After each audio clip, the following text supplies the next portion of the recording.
মেলার উদ্দেশ্য করো সুশ্রীরা, বিশেষ করে এই তরুণীদের মাথার মধ্যে সুশ্রী দাও। আমি তরুণদের একাংশের কথা বললাম, একটা অংশ হবে তরুণদের হোক, তার মধ্যে মেয়েদের একাংশ। আমার মনে মনে যে মেলার ছক, সেটা হলো এগুলো তো থাকবেই, তার সঙ্গে আরো অনেক জিনিস থাকতে পারে। এটা এক্ষুনি করতে হবে তা না, তো চিন্তাটা আমরা করতে পারি। তরুণদের একাংশ বাণিজ্য মেলা, ওই এটা তাদেরই অংশ। এখানে 25 বছরের পরে নিচে হইতে হবে এরকম কিছু একটা শর্ত দিয়ে দেওয়া। যারা 25 বছরের নিচে তারা এখানে আসবে, এখানে তারা দেখাতে পারবে তাদের কি করে তারা। আমরা যদি খুঁজি অবাক কেন, অসংখ্য রকমের কাজ করে এই তরুণরা, কিন্তু কোথাও স্বীকৃতি নাই, সরকারি স্বীকৃতি নাই, অন্য ব্যবসায়ী মহলের স্বীকৃতি নাই, কিন্তু তারা অনেক জিনিস করে, ছোট ছোট ছোট ছোট জিনিস করে। এবং তরুণ বলতে আমি শুধু ছেলে তরুণদের কথা বলছি, মেয়ে তরুণ অসংখ্য কাজ আপনাদের জানা আছে, আপনাদের প্রত্যেকে জানেন যে কি করে। ঘরে বসে শাড়ি বিক্রি করে, সেগুলো জানেন, বাড়িতে কিছু না, কিন্তু তার ক্রেতা বোঝায়।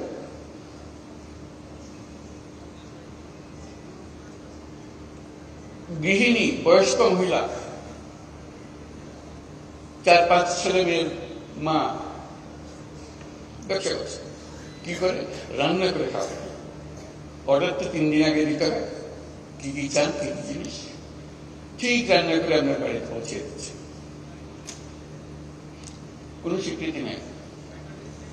তাহলে একাংশ থাকবে শুধু এদেরকে দেখানো, যারা অত্যন্ত চমৎকার বুদ্ধি নিয়ে এই দুনিয়ার সব কাজের ফাঁকে দিয়েছে, একটা ব্যবসা নিজে সৃষ্টি করে ফেলেছে। এটা দেখানো এই জন্য দরকার হচ্ছে, বললাম সুশ্রী।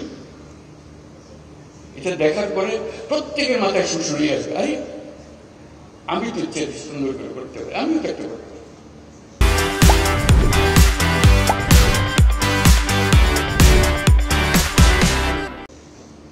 মেলার উদ্দেশ্য করো সুশ্রী দাও, বিশেষ করে এই তরুণীদের মাথার মধ্যে সুশ্রী দাও। আমি তরুণদের একাংশের কথা বললাম, একটা অংশ হবে তরুণদের হোক, তার মধ্যে মেয়েদের একাংশ, তরুণীদের একটা অংশ, যাতে তারা করতে করে দেখে কি করছে, তারা কত রকমের করে। তারা ছেলেদেরটাও দেখবে, ছেলেরা মেয়েদেরটা দেখবে, দেখে আর বুদ্ধি পারবে। বুদ্ধিতে ঘষা দিলে আরো অনেক বুদ্ধি বের হবে। কাজে সেই সুযোগ সৃষ্টি করে। আপনি বলতে পারেন যে এত লক্ষ লক্ষ ছেলে মেয়ে সারা দেশে করছে, আমরা কয়জনকে জায়গা দেবো এই মেলাতে? এটা কোনো সমস্যা নেই। এই মেলার প্রস্তুতি সারা বছর ধরে চলবে, জেলায় জেলায়, উপজেলায় উপজেলায় বাছাই করা কে ফাইনাল মেলাতে জায়গা পাবে, কার বুদ্ধি সবচেয়ে বেশি, এই উপজেলাতে কার বুদ্ধি বেশি। আমি উপজেলাতে বলছি যে ওরা কি করবে, অবাক কাণ্ড করে। কৃষির জগতে যে বর্তন হচ্ছে মানুষের বুদ্ধিতে, সরকার সহযোগিতা করেছে, কিন্তু মানুষ বুদ্ধিটা নিয়ে নিয়েছে। বহু রকম জিনিস আছে কৃষিতে, শিল্পে, হস্তশিল্পে, কুটির শিল্পে, যত রকমের জিনিস আছে। আইসিটি, আজকে টেলিফোন দিয়ে কত রকমের ব্যবসা হচ্ছে, কম্পিউটার পর্যন্ত যেতে হচ্ছে না, কিন্তু কম্পিউটারে চলছে কত রকমের ব্যবসা। আন্তর্জাতিক, আমি তো দেশের কথা বললাম, আন্তর্জাতিক ব্যবসা। ঘরে বসে কোথায় কোন দুনিয়াতে কি সফটওয়্যার বিক্রি করে দিচ্ছে।